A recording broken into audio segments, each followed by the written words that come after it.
Hi, and welcome to Schoology, where you'll be taking care of your GUHSD online tech requirement. Schoology is a relatively new tool within our district, and currently not all the teachers are using it.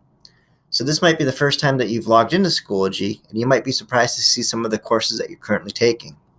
Don't worry about it. They're just populated, and if teachers choose to use Schoology, they may, and if they don't, they don't. What we'll be focusing on here will be the online tech requirement. It's designed to be an online course that you go ahead and take care of independently. You go at your pace. If you like to get it done quicker, you may. If you'd like to take your time, you may. If you'd like to wait to the last minute to do it, you can also do that too. It's not a problem at all. When you click on the online tech requirement, we're going to go ahead and use this one that has a turquoise background.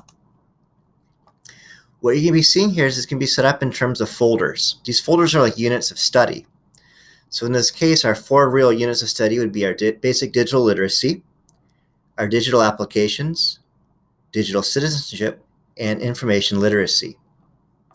And you'll notice here there's some information. For digital literacy, there's 6 assignments.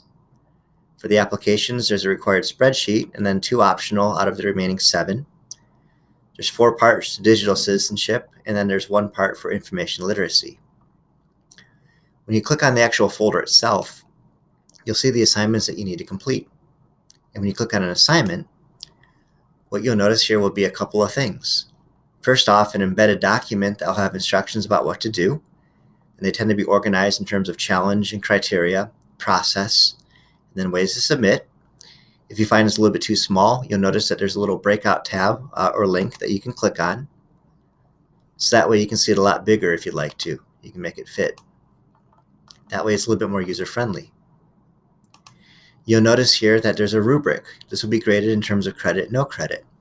So what we're looking for really is that it's going to be completed, that you follow the instructions, that if there are some mistakes, they're minor. So, it may not be perfect, but it really should be pretty well done and it should be pretty well edited.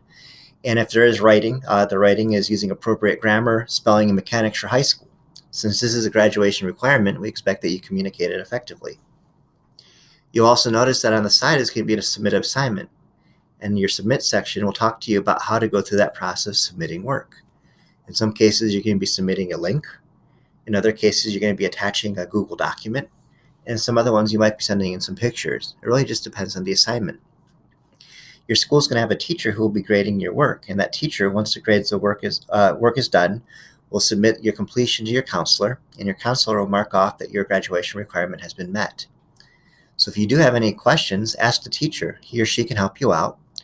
But there's going to be a lot of screencasts and videos and help guides built into these assignments, so that way you can really work at your own pace to do what you need to do. Please do feel free to stop videos and pause them and get yourself caught up. Feel free to skim through the assignments and see what they're about before you get into them. Maybe you have limited time, you want to do a small one first, or maybe you want to knock out the biggest ones first and make your job progressively easier. Whichever way you like to do it is fine. I'm currently in an assignment, and if I click back to the course, I can see a little bit of everything.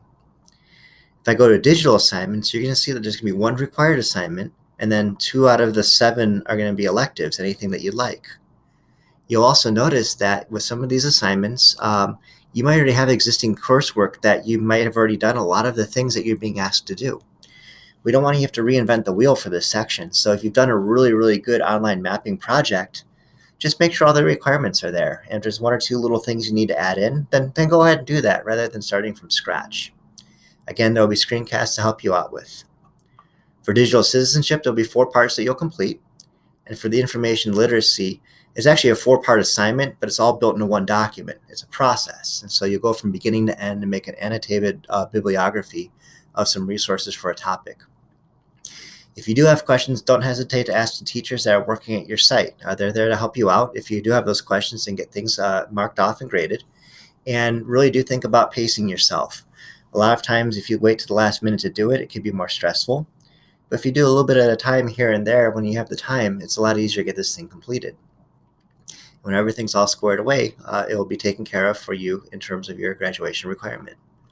So enjoy, have some fun with this. Hopefully you'll learn some new things or reinforce some things that you already know. Because regardless, it's important to be a good digital citizen. It's good to make sure that you're protecting your privacy and understanding what you need to do to be a good citizen with using the internet and these tools that we have. And we wish you the very best as you complete this assignment. Thank you.